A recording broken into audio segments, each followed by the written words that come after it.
Good morning, everyone, and welcome to the Ordinary Council meeting of the 15th of August 2024.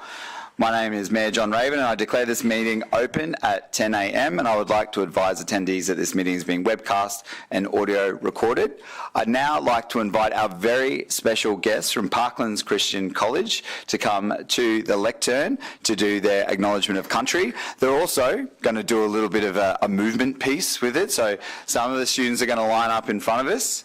They're from Division 8, so Councillor Heremiah has made sure that he organised for them to come in today. Thank you very much, Councillor Heremiah. And I will let Charlotte do her acknowledgement to country while these young people do an awesome support act. I acknowledge the people of this land upon which I stand, the earth beneath my feet and the soil where we grow the food that I eat, the water that gives me life, the leaves, the trees, and the plants that are my medicine and nourishments. I acknowledge the people of this land upon which I stand. That was excellent. Thank you very much.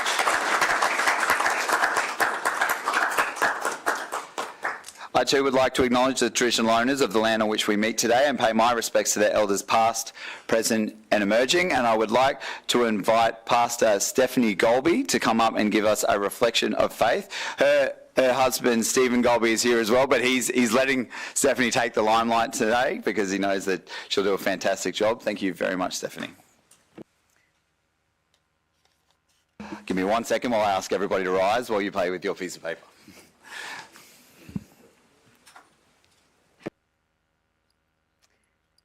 Good morning, Mayor, Councillors, CEO and Directors of Logan City. It's an honour to be here with you today. Some of you I'm yet to meet and some of you I know well. With some I've made pizza in the rain. With some of you I've beaten you in park run. With some of you you've beaten me in a push-up competition. And with some of you I've stood for hours handing out how to vote cards. And that was really hard. With others we've served together in the community. I hope in time to have stories with you all. I'm aware I don't have much time this morning, but I'd like to start with an apology. I love the church and have been part of the church for a long time, but I recognise the church has not always been the most credible or consistent organisation. We don't do the things we should do. We can be, myself included, hypocritical. We've lied, covered up, acted selfishly, and partnered with corruption and evil. This is not right. And as a leader of the church, I want to apologise for that today. I want to apologise for the fact that we, the church, do not always do the things we should do.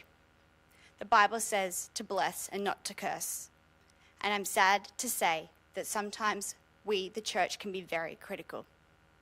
Leadership is not easy. It is complex and challenging.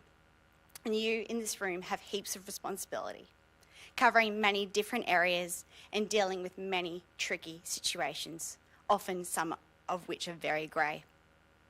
And I apologise that sometimes the critical voice you've experienced, both in person and online, has been from people within the church. And that's not how the church should operate.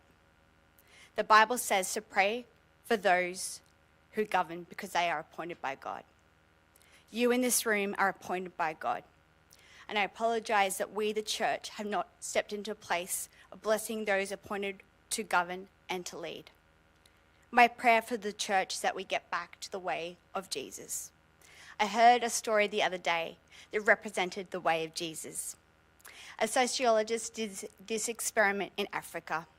He took a bowl of fruit and he put the bowl of fruit under a tree, and he went and rounded up several children from the village.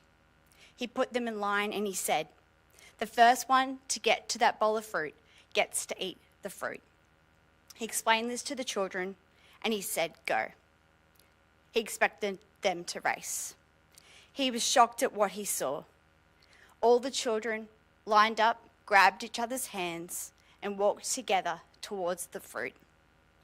They got to the basket, sat down and shared the fruit together. He said to the children, why did you do this? They said, we love each other. And if one misses out, we all miss out. That's the core message of Jesus. to love one another. My prayer is that we, the church, can get back to that core message and increasingly bless you, our city, and our world.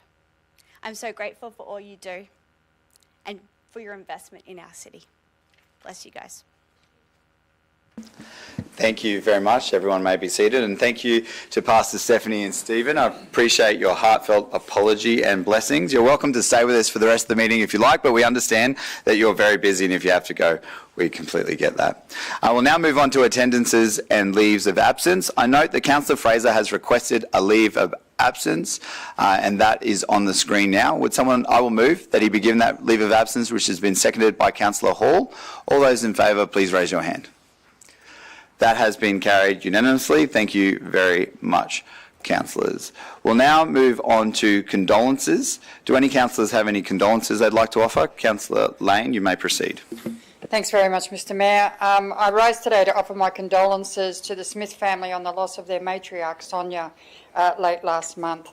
Sonia Smith was a gregarious and wonderfully engaging woman who loved her family, her footy and her community. Sonia was a life member and regular fixture at our Logan Brothers Rugby League Club, where her boys played footy for many years and where she went on to hand out a trophy and award to the best emerging talent. I knew Sonia through the footy club, and she always had a kind word for everyone. We would sit and have a laugh about life's challenges and its funny moments, do our trophy duties, and then knock back a cold one before going on about the day. Our federal member, Jim Chalmers, would make a point in searching out for Sonia and have a chat and just a chance to listen to her brag about her grandchildren and life in general. Just last year, she was talking about the granny flat they were building out at her son Maddie's house and how excited she was about it. When I let Jim know about her passing, his words were, "Rest in peace, you absolute legend."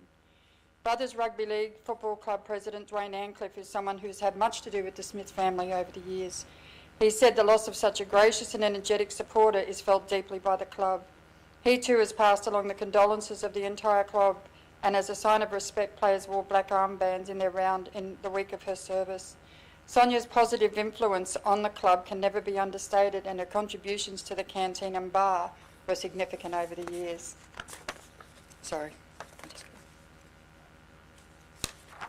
Mr Mayor, I'm never shocked at the impacts and reach some people have in our local community, so when I started talking to colleagues about Sonia Smith, Councillor St Ledger had a few things to say, and with his permission, I'll be sharing those today. He said the Smith house was a fun place to be long before the fame of the Smith kids took root. Locals would gather at the Birch Street house in Marsden after school and on weekends to hang out, kick a footy or just shoot the breeze. The deadly treadleys were left on the front lawn in big numbers, and there was always a food on offer, a kind smile, and our regular haircut was done underneath the house by Sonia. Sonia never forgot any of us kids, and as we grew, she shared our successes, supported us through our challenges, and was always ready to lend an ear or be a sounding board. He recalled when his wife Tennille had their baby girl, and at 6 months they both fretted over whether or not they should have her ears pierced, with Nathan erring on the side of caution. Tennille met Sonia down at the local shops and started chatting about it, and next minute the baby's in a chair getting her ears pierced, and the words were, "If Nathan's got a problem, tell him to come see me," which he never did. Sonia Smith, a truly remarkable woman whose heart was as big as her smile. She had a knack for making everyone feel special and putting others before herself, and always ready to lend a hand. That's all I have. Mr Mayor, at least 3 generations of kids have stories about Sonia and how she's impacted their lives and her kindnesses to them. Hopefully they were able to come together in the past few weeks to share their memories with friends and footy mates as they raised a coldie in respect. I'd ask that you extend condolences to the Smith family, in particular Kirsty, Maddie and Cameron, her husband Wayne, and the many grandchildren that made her life an absolute joy. Rest in peace, old friend, and know that the encouragement award you handed out each year will continue long into the future. Thank you. Thank you, Councillor Lane. We'll make sure those condolences are offered. Do any other councillors have any other condolences? No? I have a condolence that I would like to offer to the family of Therese Hodgson. Marie-Therese Schaaf was born on the 16th of October in 1930 in Basel, Switzerland, and grew up in St Louis, France. Therese lived in England as a young adult and met Ray Hodgson on the boat to Honduras. They married in 1952 and lived there for 8 years before moving to Daisy Hill in Logan in 1960. Their marriage lasted 49 years and 46 weeks, and Ray Hodgson's public life included service on the Logan Shire Council from 1979 to 81, the Logan City Council in two different stints from 1981 to 1985 and 1988 to 1990, and then he served as the Mayor of Logan from 1990 to 1991. His service was acknowledged with the naming of the Ray Hodgins Bridge, which we've just widened recently. It was my great privilege to go down there and learn a little bit more about his service. Interestingly, he is the shortest serving Mayor of Logan at 11 months. So I'm seeing if I can beat him. We're only at 6 months so far. We might get there soon. Therese Hodgson's civic life, including her time as mayoress, was as a volunteer and member of many community groups. Therese was a member of the Logan Hospital Auxiliary for over 25 years until retiring at 82 years young. She is still remembered as the top chipper. Therese was part of the crew at the Springwood Meals on Wheels for 25 years and at the museum at the Butter Factory and the craft group at St Mark's Church. Therese was fluent in 5 languages but will mainly be remembered for her generous spirit, sense of humour and practical Christian faith. Therese Hodgson died on the 4th of July this year with her family by her side. As Mayor, I would like to offer my condolences to her family on behalf of the Logan City Council and the City of Logan. We thank her and her family for a life well lived, for both her service and her husband Ray's service for their time in service to our community. Requies in pace. Thank you very much. Councillors, I now ask you to rise to pay respects to those who have passed and leave a memory for those who continue on.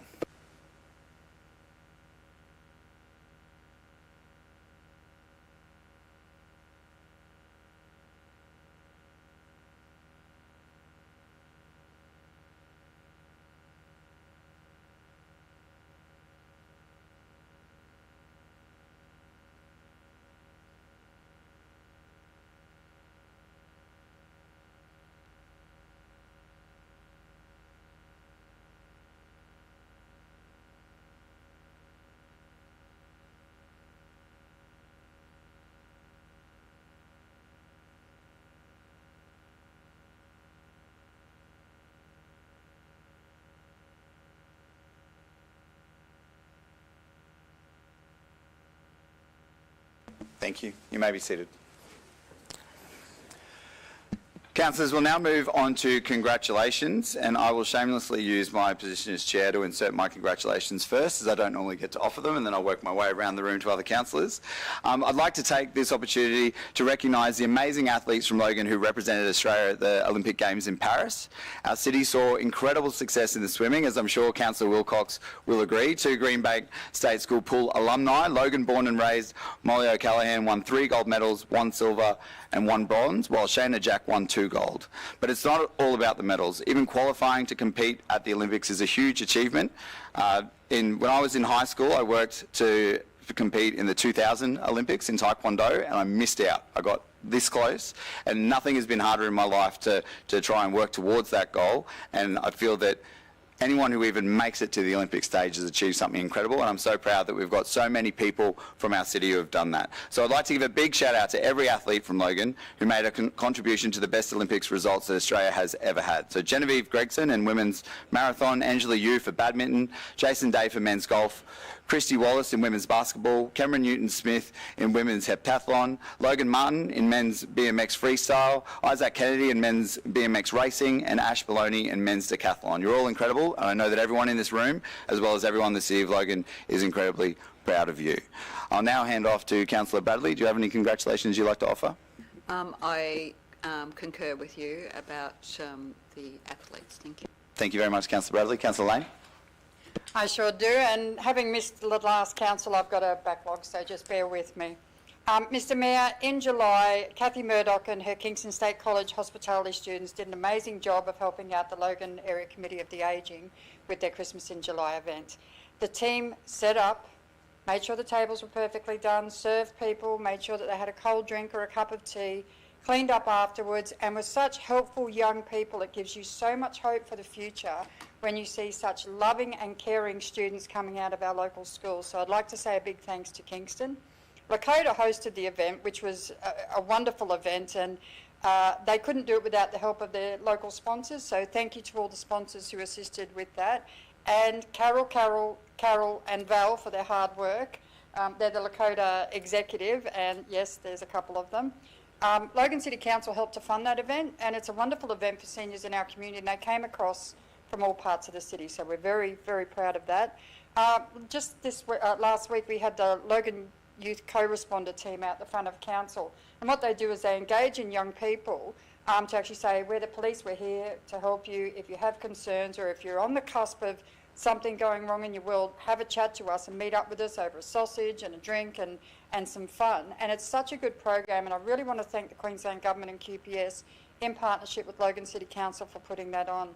The Logan City 10-pin bowling had a great event for the Queensland Junior and Youth 10-pin Bowling Cup, and it was great to see so many young people. I met a young girl named Miss Harper, who's bowling at 191. She's the under-12s. Like, this kid is magic. She is just super cool.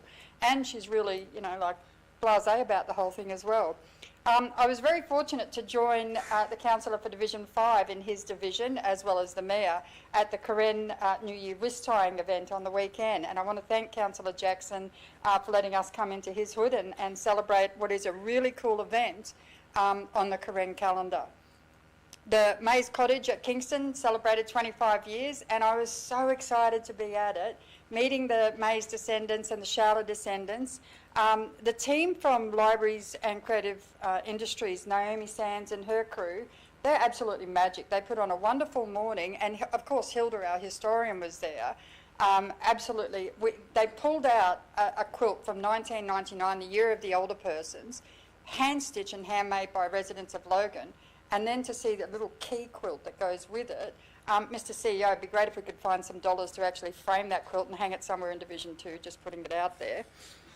And I just want to say a big thanks to what's happening down at the Logan Entertainment Centre today. Dr. Zachariah and the mailer team, as well as Paul Bailey from local council, our economic development team, are putting on a jobs expo down at the LEC. And it's a great opportunity for people of all ages to go and see what jobs are on offer. There's a lot of jobs out there, but people always underestimate their skills and their ability to connect with employment. So this is actually a way to get around that. And I'm so proud that Logan City Council is a part of so many community events, and that's all I got for you. Is that all? No more? You sure? I'm disappointed that you finished so quickly. Only 3 minutes. That was only 3 minutes. Councillor Russell, Councillor St Ledger. I'll be a little bit quicker than Councillor Lane. I just want to give a quick shout out to Vivian Buttigieg. Viv actually did her 500th park rug on the weekend at a young age of 78. She took up running at 54, so just to put that in perspective, 500 park runs, that's about 10 years of consistency.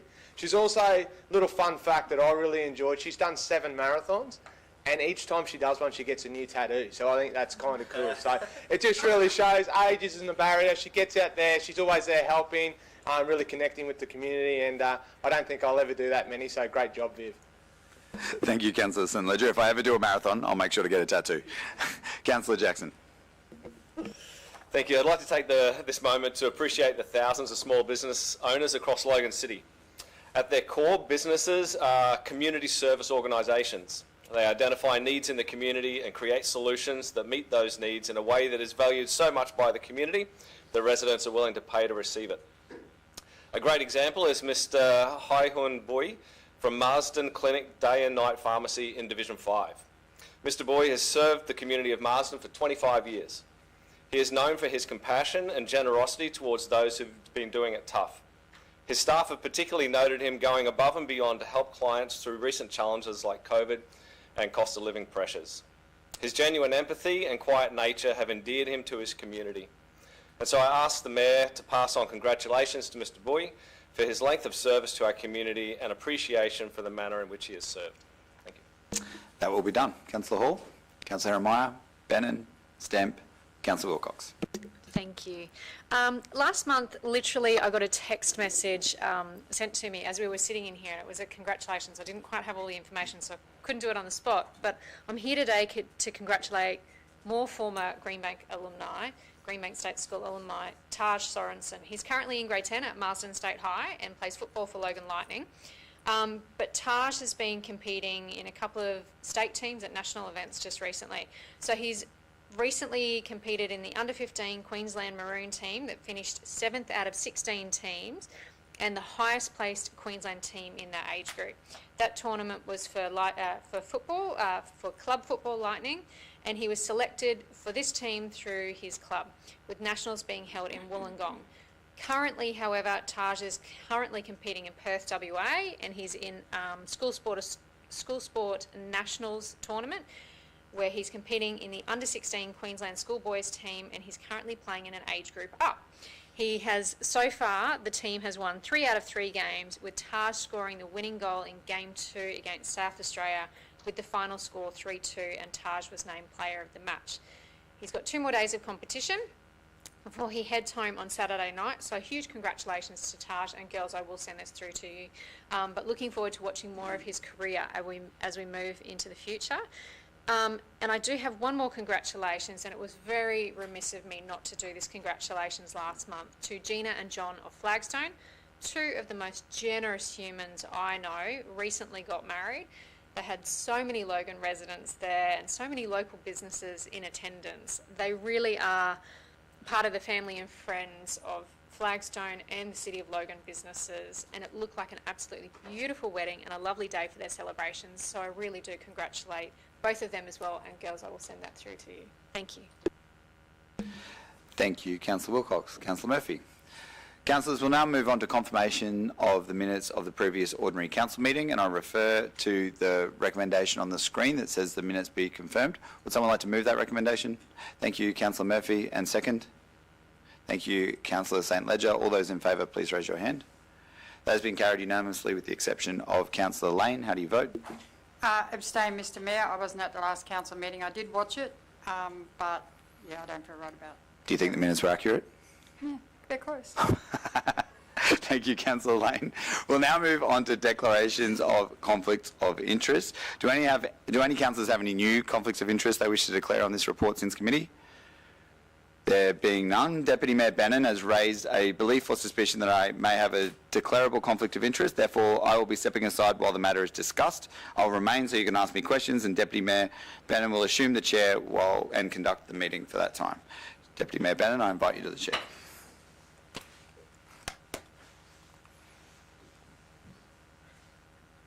Don't sit on my phone.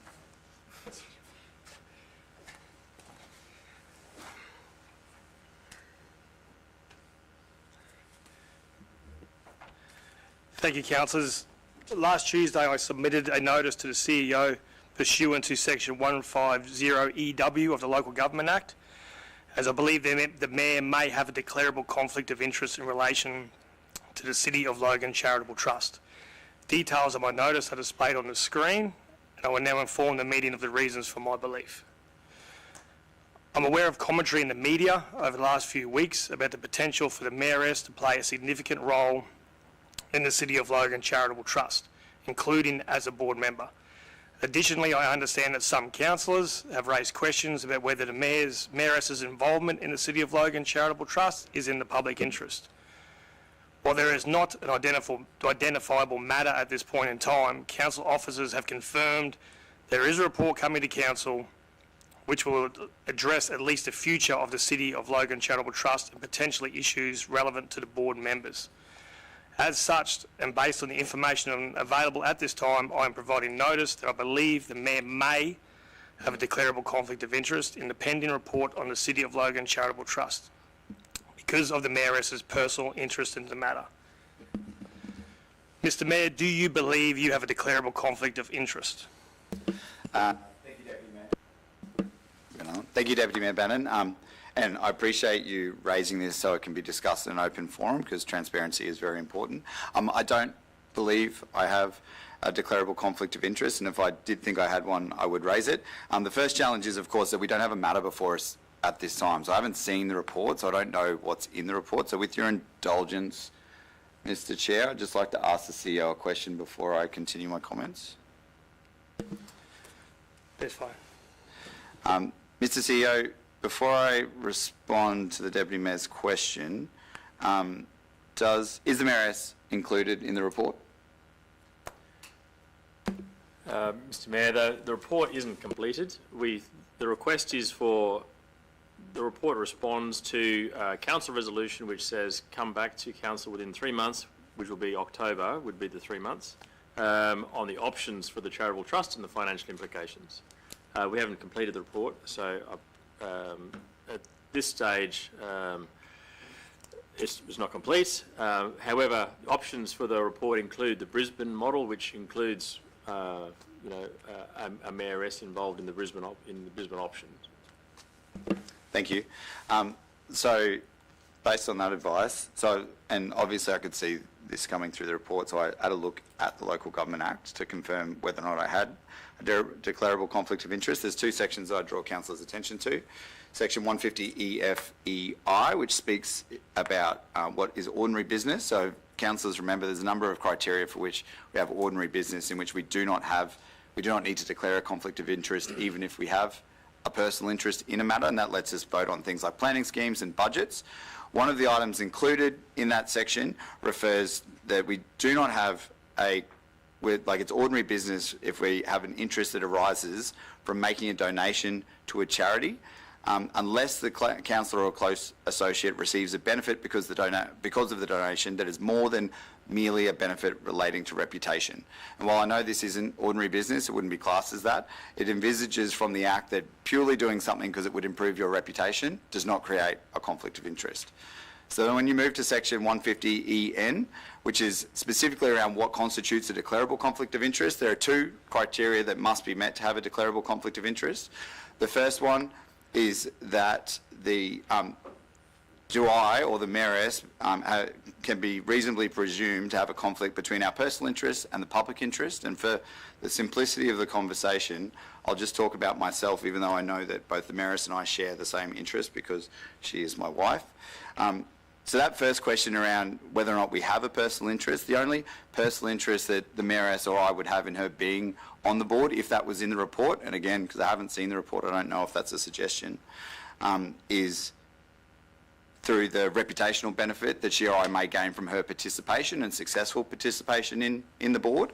There's no remuneration, board members aren't paid and they don't receive any benefits from being on the board, and because the mayoress would be doing it in a voluntary role, there's no detriment either. So if reputation is the only concern the councillors have, the Act is pretty clear that doing something merely for the benefit relating to reputation doesn't constitute a conflict of interest. So I don't believe I meet the first criteria as having a conflict between my personal interest and the public interest. The second criteria is that because of my conflict, if I had one, and that's for you to determine, so if you determine that I do have a conflict, that my participation might lead to a decision that is contrary to the public interest.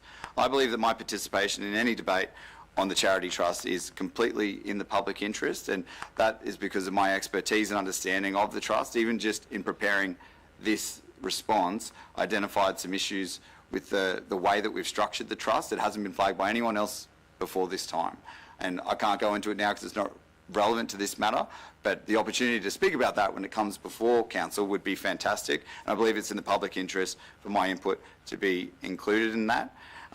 So I believe, furthermore, because the CEO has mentioned that the Brisbane model is being referenced, which does include the mayoress as automatically being offered the position of chair, I would like to speak against that model.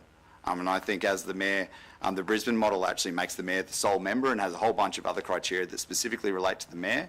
I think it's not in the public interest to exclude the mayor from that debate, because that model in particular, if you were to choose it, puts a lot of legal obligations on the mayor personally, and I don't think it's appropriate to make that decision without the mayor's input.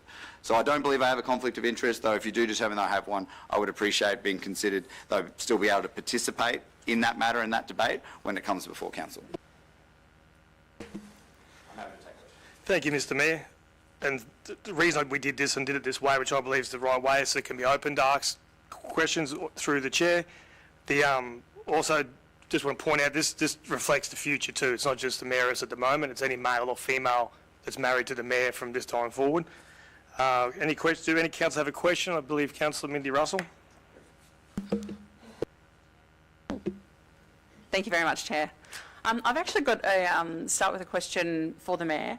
I just wanted to ask, while you're familiarising yourself with the Act, was there actually any reference to the title of Mayoress while you were reading about that? No. Thank you. And so I just would like to raise that in this document is actually, like, it makes significant reference to the mayoress, the mayoress, the mayoress. Would it be possible for us to change it to, instead of instead of making reference to a title that doesn't exist, could we please change it to the partner of the mayor, which may be a male or a female in future? That's, actually, I don't know who that's directed to, probably the chair. I'm going to do sidekick moment straight to the CEO, if you don't mind, Councillor Russell. Okay, there has been a past custom and practice in referring to the female version of a partner of a mayor as a mayoress. The male version is sometimes referred to as consort. The council can decide, how it decides to reference the partner of the mayor in the future. At this point in time, I guess the answer is depending on whether we are referring to the current mayor's partner, who you'd like to refer to as mayoress, versus a future more general one, which you could just refer to as the partner of the mayor, as you say. Thank you. I guess I'm specifically referring to this document. So this document makes, numerous references to the mayoress. Would it just be possible for us to change this document, which is probably directed to the chair who created it, just to say the partner of, because I think that we're talking long term, we may not always have a male mayor, we may not always have a I'll just jump female. in, Councillor Russell.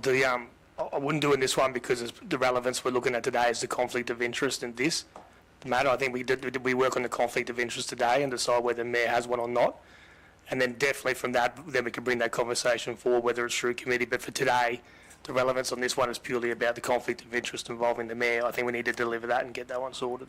Thank you, but it does make reference to, I'm uncomfortable that we are creating documents that are making reference to something that I just think that if we're going to do something, we may as well do it right. So I would be really comfortable if we could just change the term. I appreciate that that's not specifically what this is about, and I would otherwise not have any desire to raise that. It's only I'm just uncomfortable with the wording of the document. I understand your position, but I'm sorry, I'm just going to keep it for this one just to do the conflict of interest. But I do agree with you, it's something we need, and we talked about this before in council, so I do think in a future committee coming up we need to sort it out. But I just want to focus on the conflict of interest for today. Councillor Murphy.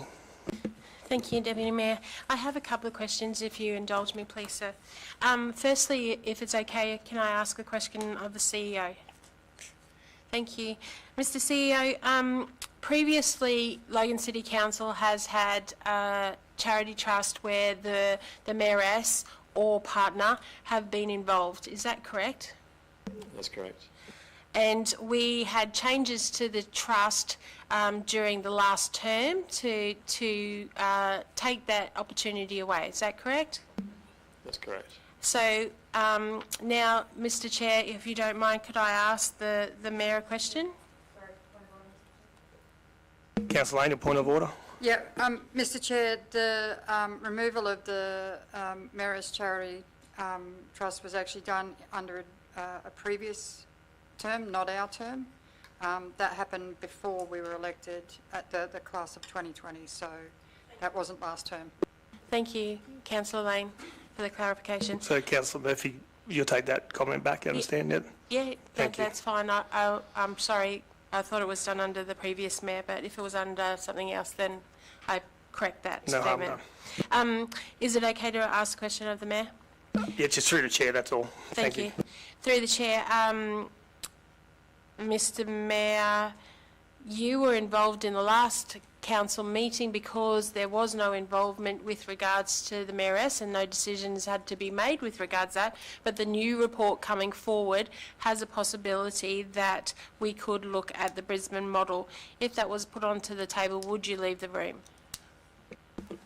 So my understanding is the reason why this is being raised is because there's a chance that will be discussed, and that the classification of when a matter begins for council and whether or not it can be discussed begins at a point in time at which councillors become aware that there's a decision before council. So at the moment, without seeing the report, it's really hard to comment on whether or not I believe I have a conflict of interest because I can't see the report to understand what we're voting on, right? So at the moment we have no matter to actually discuss. All I know is what the CEO told me now, which is that one of the options that will be included could include the Brisbane model, which does make an explicit reference to the Mayoress. If that was the case, and we all know how much I love working in hypotheticals, but if that item did come up, I would still seek councillors' permission to remain in the room to participate in the debate, because the Brisbane model puts very specific financial and legal obligations on the mayor as an individual, not on the council cohort. I would like to speak against that, because I would be the one taking that responsibility on. I don't think it's appropriate the council makes that decision in the absence of my feedback. So the questions that I've asked today is just for clarification. I think the Mayoress has shown just even on the weekend that she can do an amazing job with fundraising. That is not the matter that I'm concerned about. It's just transparency for our community. So thank you for taking the time to answer the questions. Thank you, Councillor Murphy. Councillor Stemp. Thank you, Mr. Chair. Through you, I think that's working. Okay. So it's my understanding, obviously the matter that's been brought up today is City of Logan Charitable Trust and the role of the Mayoress as a potential board member. So I believe that's the matter that's been discussed today. So it's my understanding that as the trust is a beneficial enterprise and we as councillors don't decide who's on the board, am I correct that the Mayor's wife isn't currently on the board of the Logan Charitable Trust? Through the chair, that's correct. Okay. And we don't currently have a matter before council requiring a decision with regard to the City of Logan Charitable Trust, which we've established.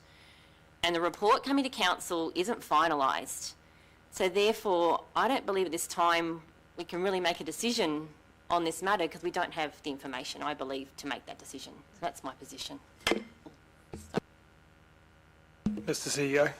Just for some extra clarification, so council needs to resolve today whether it believes there is a potential conflict of interest or not as a result of this. If you don't decide, then the mayor will be taken to have a conflict of interest. So you need to...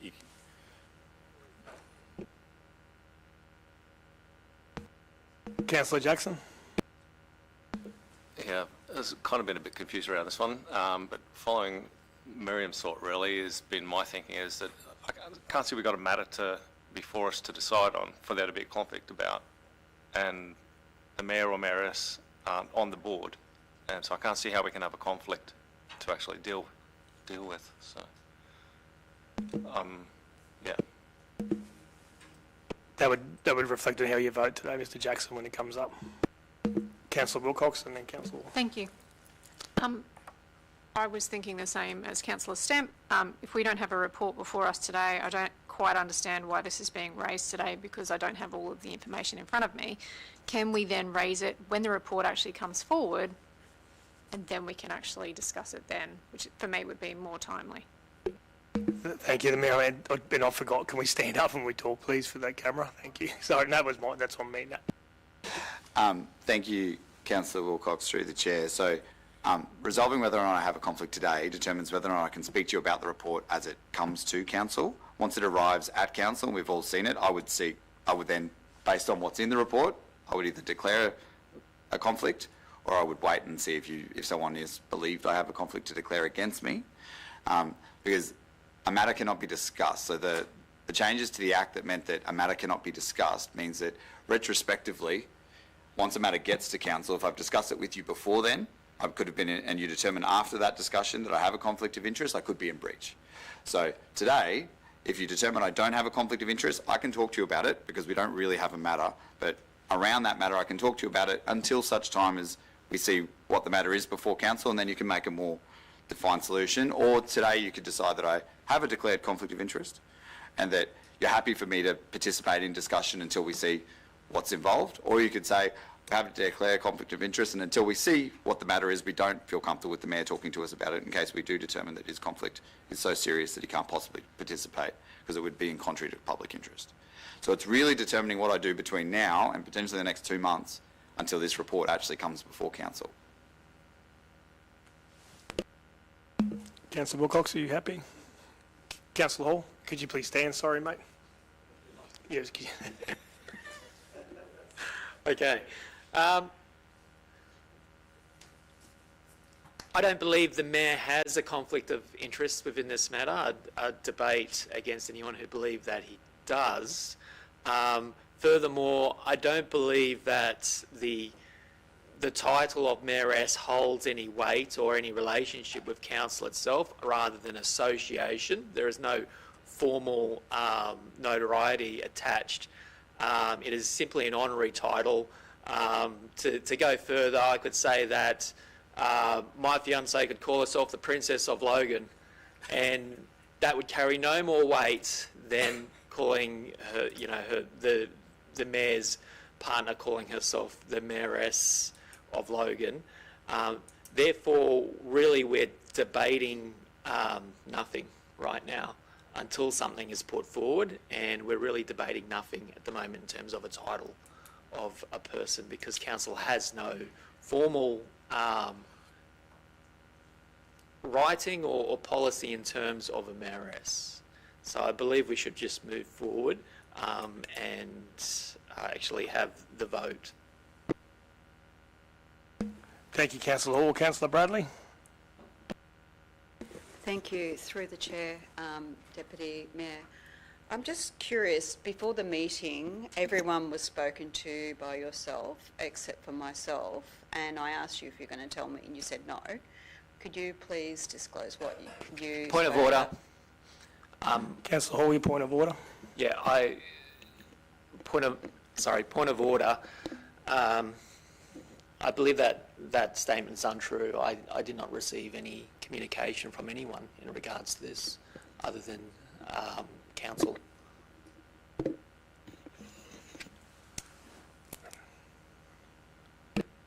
Thank you, Councillor Hall. I'm happy to answer the question, if you're okay with that. I'll just answer the question first. Okay. Councillor. Thank you very much, Deputy Mayor. The conversation that you had with Councillor Russell, and I'm deaf in one ear, so I missed half of it. There was a conversation afterwards where Councillor Bradley said that she had heard the conversation, so she was across what was said. Thank you. So, Councillor Bradley, if that was said, I'm confused of why you'd stand up and make that accusation. No, that is not correct. I actually had another councillor tell me what you said. So, may I proceed then? Yeah. We'll address the point of order first with Councillor Lane. So, it's hard when two people have said different things. I'm not deaf in this ear, I'm deaf in... That's fine, I understand that. So I won't rule the point that there's no point of order there. I'm happy to address your question. Thank you. So knock it on the head. So I spoke to certain councillors in the room on things that I could be doing in this meeting that would, how they would see me reputationally, to see how I would look in a certain frame. So I spoke to councillors who take great regard in how they see me personally.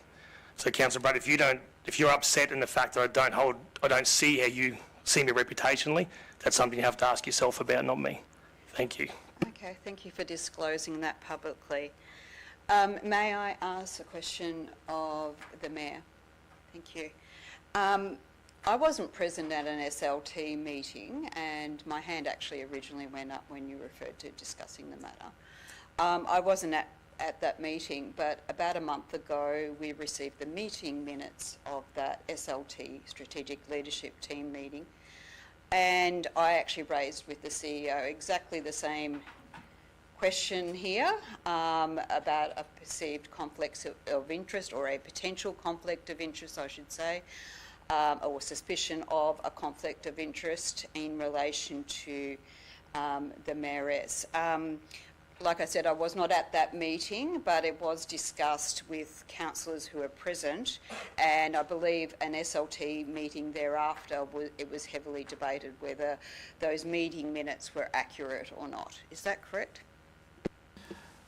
Councillor Raven, I'm not sure you have to, so I just want to understand the relevance of that question to this, what we're looking at today. I do see the relevance because it's the same subject. I actually raised suspicion with the CEO previously. And you didn't put through a conflict of interest once you raised the matter with the CEO? I did, in writing.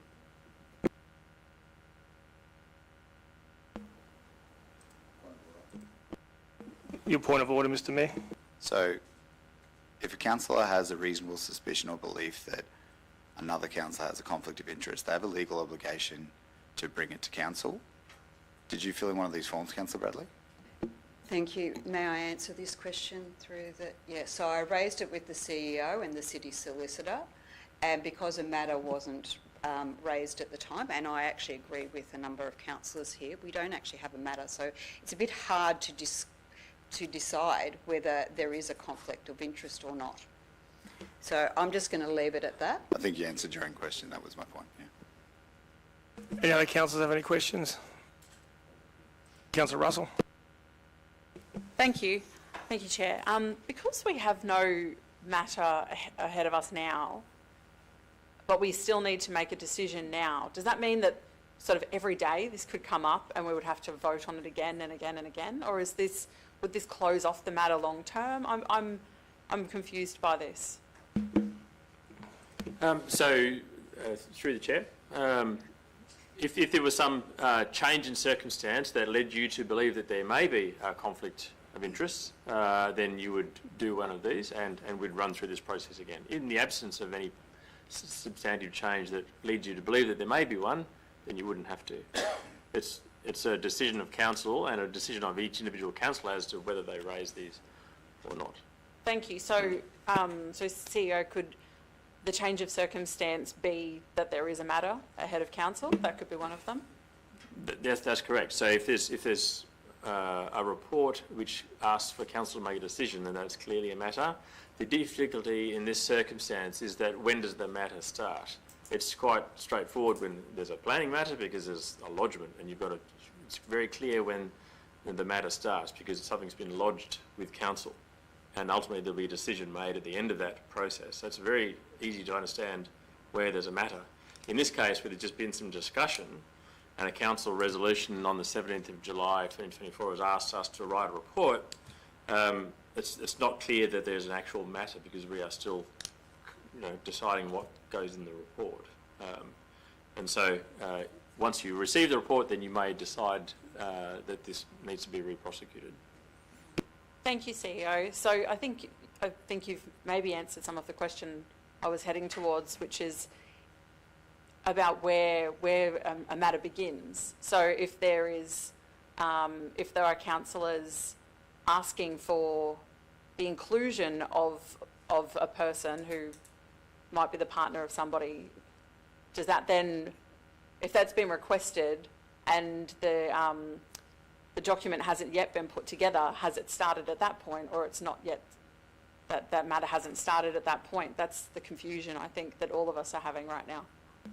So as the chair, I think it starts at the top where I said that I'm aware of commentary in the media where it's come up in some council have raised questions where the mayoress role, which is when I knew this would have to be discussed before this comes up. Yeah. So I brought this up here, so it's open, transparent, we can discuss it, declare the conflict. So from this point forward, he can talk about it, which is what the mayor has spoken about before. So I brought this up because I've heard commentary from councils and in the media.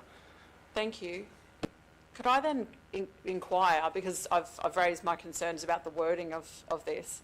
If I were to vote in favour of it, then I'm in a bit of a situation where I'm voting in favour of the acknowledgement of the wording, but at the same time, that's not what I would like to be voting for. What I would like to be voting for is the sentiment of it.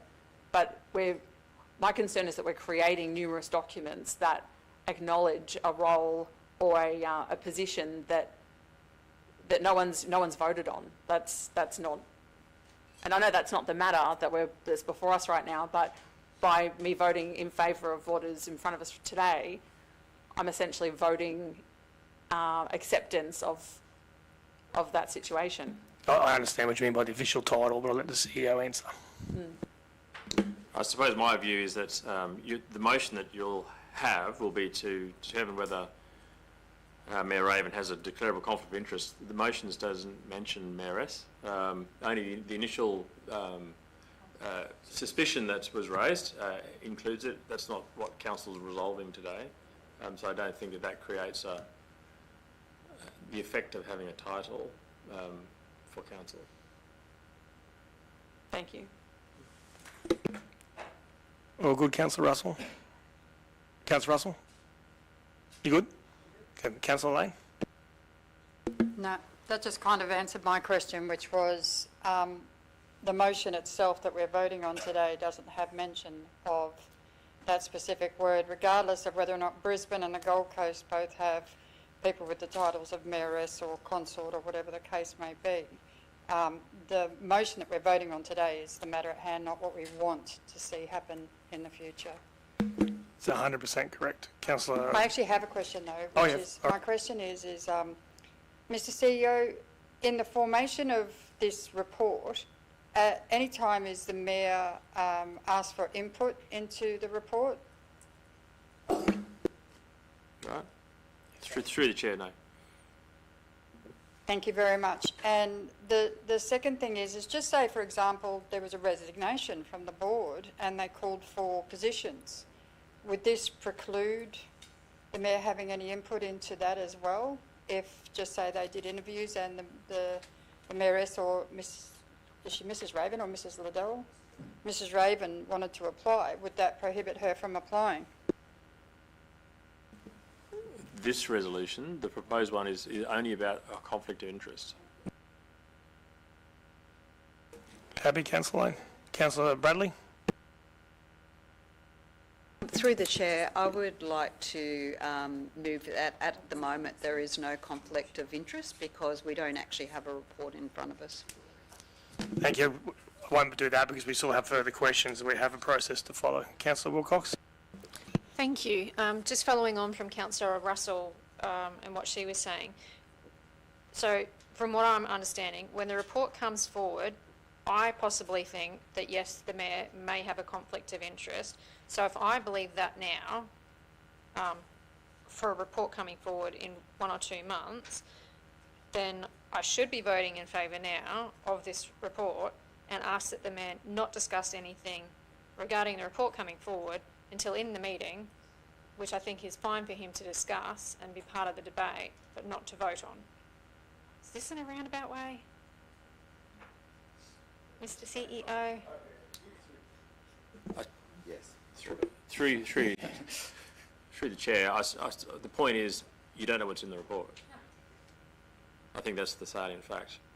I think so for me, if I don't know what's in the report, I would be more comfortable if the Mayor's not discussing it with me at all until that report is brought before us. So if that is the case, yes, then there is possibly a belief that there may be a declarable conflict of interest moving forward. Thank you. Councillor Lane? Thanks very much, Mr. Deputy Mayor. Can we please see the motion? That would be really helpful. Thank you, Councillor Lane. Councillor, the first decision to be made is whether the Mayor does or does not have a declarable conflict of interest. As put in as the one that brought it up, I put a motion forward that Mayor Raven does not have a declarable conflict of interest in this matter. As there is a motion on the board, do I have a seconder for the motion? Councillor Lane. Councillor Bradley. Just to clarify, Mr. CEO, if this is supported, does that mean we can theoretically, when a report comes up, change it in the future, as per Councillor Russell? So I just want to clarify, 100%. Through the chair, yes. Thank you. Councillor Lane has seconded the motion. Do any councillors wish to speak to the motion? I now open the floor to vote. All those in favour, please raise your hand. 1, 2, 3, 4, 5, 6, 7, 8. Motion has been carried. Can we please use the microphones and just state how you voted for the record? 4. 4. Against. 4. 4. 4. Abstain. 4. Against. 4. Thank you. Councillors, there now has been a decision that the Mayor does not have a declarable conflict of interest. I will now gladly hand the chair back over to the Mayor.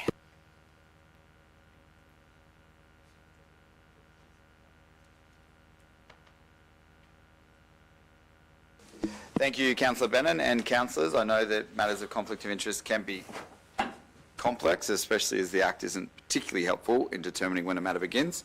We'll now move on to item 9, which is business arising from minutes. We have no business arising from the minutes to discuss. We'll now get stuck into the meat of the meeting, which is committee minutes and recommendations. We'll begin with the City Infrastructure Committee. I refer to the meeting held on the 6th of August. Councillor Bannon, Chairperson of the City Infrastructure Committee, you may proceed. Thank you, Mr Mayor. I won't speak to the recommendations. It was a good one, but I won't talk to it, so I'll pass it back to you. Do any councillors wish to speak to the recommendations of that committee? There being none, all yours, Councillor Bannon. I move that the recommendations of the City Infrastructure Committee meeting being held on the 6th of August be adopted. Councillor Bannon has moved the motion on the screen. Would someone like to second that motion? Thank you, Councillor St Ledger. All those in favour, please raise your hand. That has been carried unanimously. Thank you, councillors. We'll now move... would any councillors like to record their names or abstain against any particular items within that committee? No, didn't think so. We'll now move to the City Governance Committee, and I refer to that the meeting of that committee held on the 6th of August. Councillor Murphy, you may proceed. Thank you, Mr Mayor. I'd like to speak to the recommendations. Thank you. We had 4 public reports on our committee on the 6th of August, and they include the delegations of amendment to the Environmental Protection Act 1994. There was just a few clerical errors and changes in those words there, but that was passed.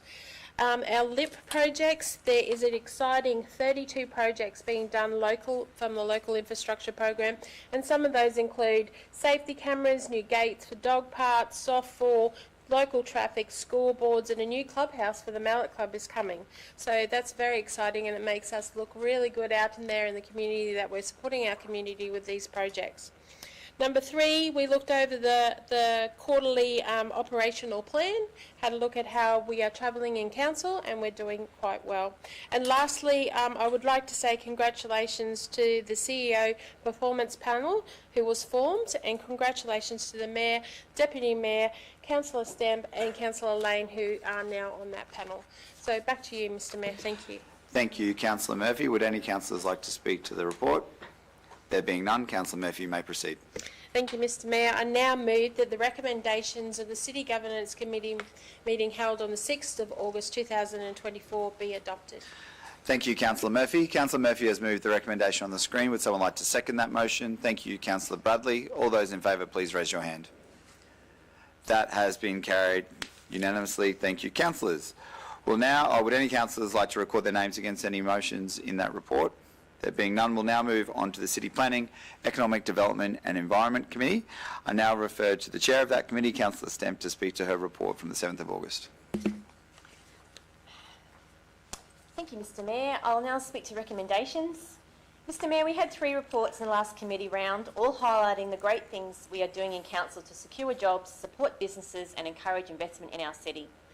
We were provided with an update on the Catapult program, which since 2020 has engaged 2,500 high school students from across Logan, helping develop foundational skills and mindsets through the lens of entrepreneurship, preparing them for career pathways, whether self-employed or part of the workforce. Transition of this program to the Economic Development Team and incorporation into the Jobs Task Force means that Council will continue to enhance employment outcomes for young people in our community. We were presented with an overview of key economic development activities delivered by the Economic Development and City Planning Branch in the last financial year, highlighting the key actions and outcomes achieved in 2023-24, with targets met or exceeded. The activities facilitated a total of $167 million of capital investment in our city, and that's a big number, Mr Mayor. This has been accomplished through a collaborative approach across the organisation, resulting in the city attracting new businesses, employment opportunities and infrastructure, and everyone within the branch should be very proud of their efforts. Finally, we considered a confidential report regarding the future of the City of Logan Investment Attraction Incentive Fund.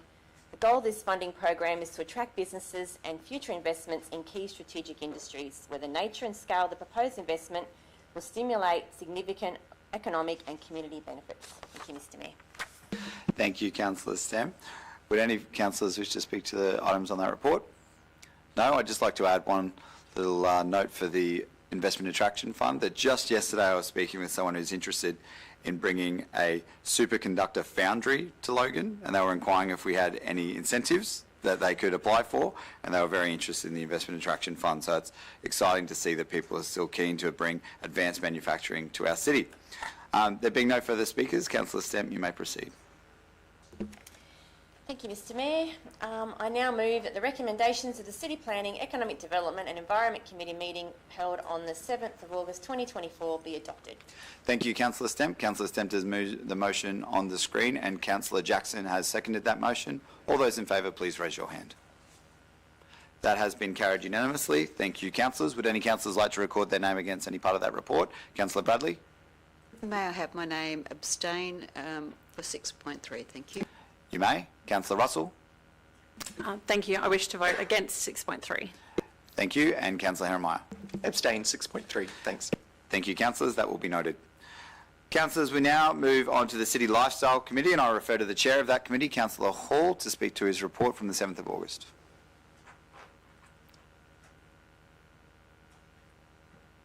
Thank you, Mr Mayor. I'll now speak to the recommendations.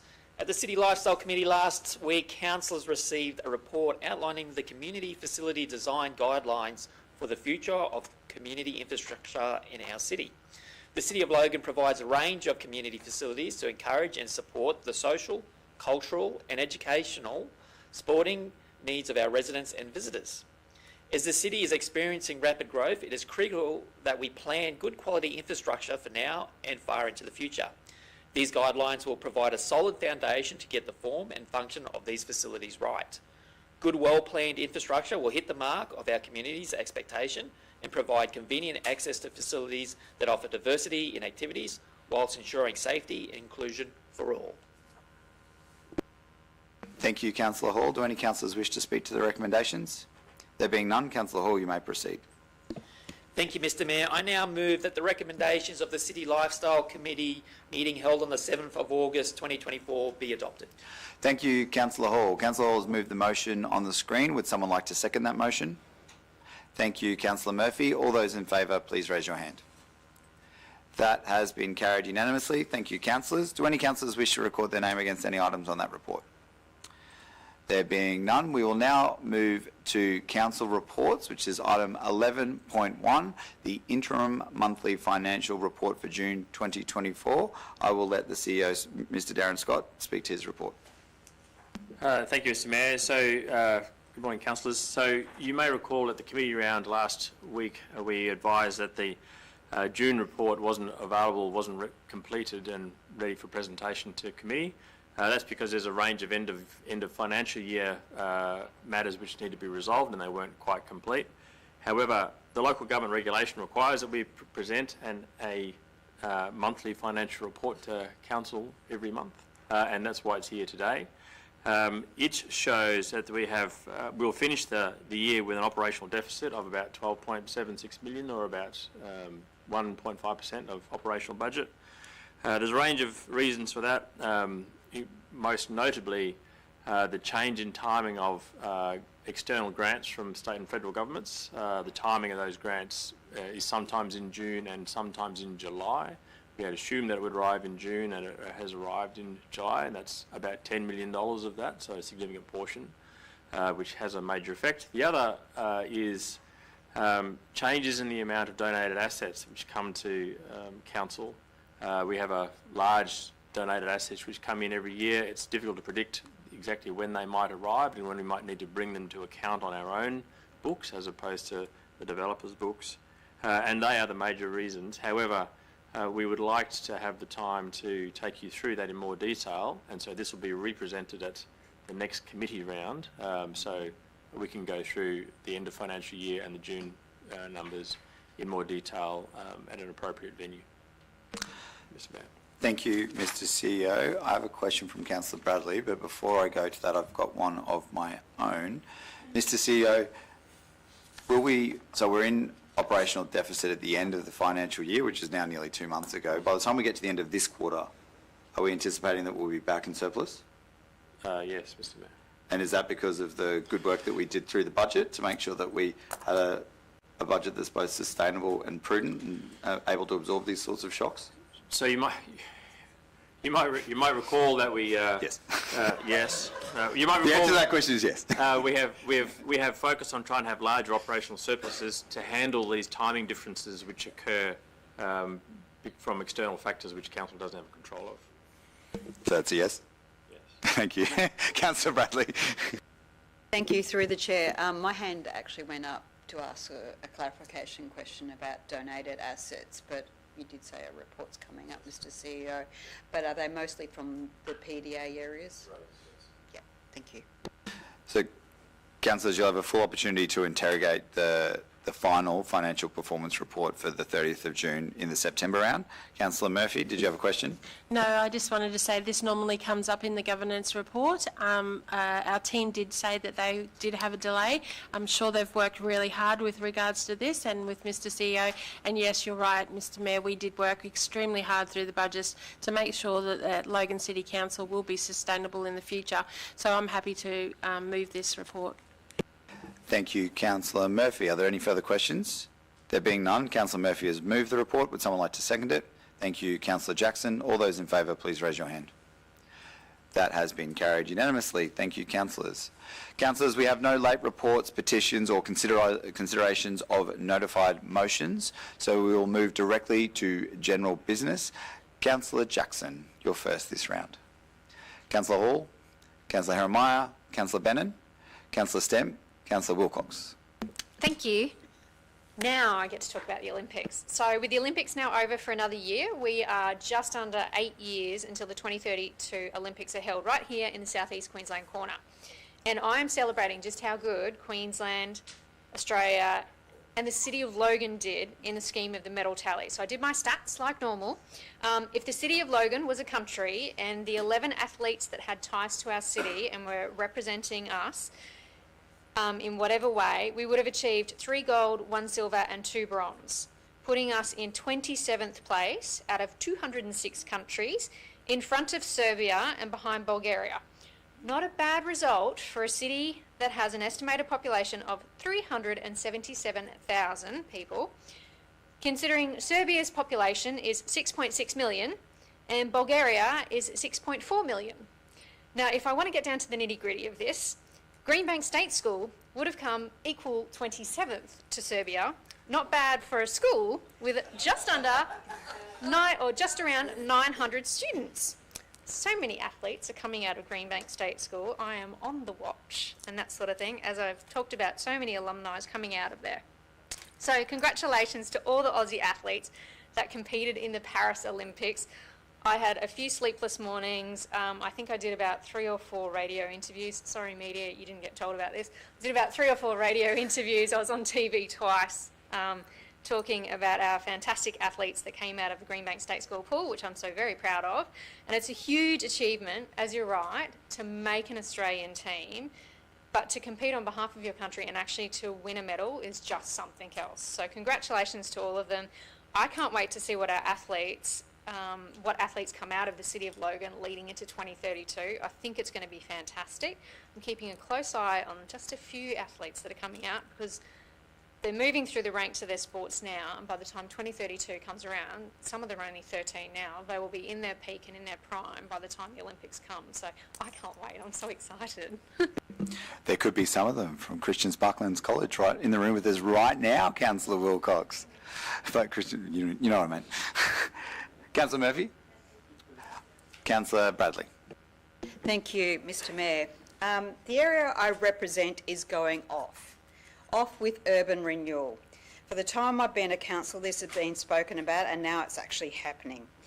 And yesterday there was another application submitted for a 9-storey building in Springwood Centre Court. Sorry, my computer's having a SPAC attack, sorry. This is actually happening with infrastructure like the busway, getting closer to Rochdale South and Springwood. This is actually happening, for example, where there was once a single dwelling property in Rochdale South. The rate's revenue has increased by 176% following the development of apartments. This is actually happening with some discomfort. Like a recent article in My City Logan, which stated by October the price of rent is forecast to increase by 29% in the suburbs of Rochdale South and Priestdale, the highest in the city. This is actually happening as demonstrated between April and June, with the highest rental sale in Springwood of 2.5 million. In the same period, the median sales of houses in Springwood was 950,000, a figure higher than Brisbane's median home value of 930,000. A resident told me this week that the value of their Springwood Park apartment had gone up by 45% in 2 years. This is actually happening to businesses too. One Springwood business which recently opened told me they had not advertised one bit, yet every day they have been inundated with customers, some waiting hours for a table. As the CEO stated last week at the Program Leaders Forum, start where you want to end up. This statement reminds me of a coaching client who desired to transform to lose 30 kilograms, to be healthier, to change the patterns of their parents. Working backwards from the end goal, we strategically mapped out all the limitations that were holding her back, did coaching processes to remove what was keeping her in that comfortable place. She had to feel uncomfortable, visualise she had already achieved her desired outcome, change her behaviour each day, and act as if she had already achieved it, until the day she reached her goal. Why am I expressing this true story? We won't change by doing the same. To me, the metaphor of wanting to change the outcome form, simultaneously improving the inner workings, is in how we change our city. Not everyone will like the changes of urban renewal, as is actually happening. Not everyone will be there in the end. And so for many it will be uncomfortable. Yet in my opinion, as a city, sorry, my computer is just about to restart. Thank you, Logan City Council. With the utilisation of smart planning, we can focus on decreasing our projected debt by increasing rateable properties, simultaneously celebrating and promoting our assets. We can act as if our desired outcomes are already achieved. When we present ourselves in front of others, we can sell our story. We need to continuously take action every day, act as if, dress as if, and as one councillor in a previous term stated, if you want a position, you've got to polish your shoes. Thank you very much, Councillor Bradley. Councillor Lane. Thanks very much, Mr Mayor, and a bit of advice for Councillor Bradley. Computers are like children, they're defiant, they shut down when you don't want them to, and they play up. So use that piece of paper because it always works. In my local area, Mr Mayor, I'm going to carve this up into two bits because, again, I was away last month and I've got so much to tell everybody. So first up is the pool refurb of Gould Adams Pool. Our community city lifestyle team of Ben O'Brien and Brad Page and their crew have done an absolutely fabulous job to get a contractor locked in, working. Works are well underway. I did a shout out on social media the other day and the engagement from the community was very patient and understanding and very grateful for the work that's going on there. The Logan Gardens shared pathway is just waiting on the final inspections and fingers crossed and good weather coming. It should be open early next month, allowing people with mobility issues and seniors further access and ingress into the park. That's a really important thing. It adds additional disability parking, it adds drop-off and pick-up points so that people carrying their heavy stuff for their barbecues can actually safely and comfortably carry it in instead of carting it across two paddocks.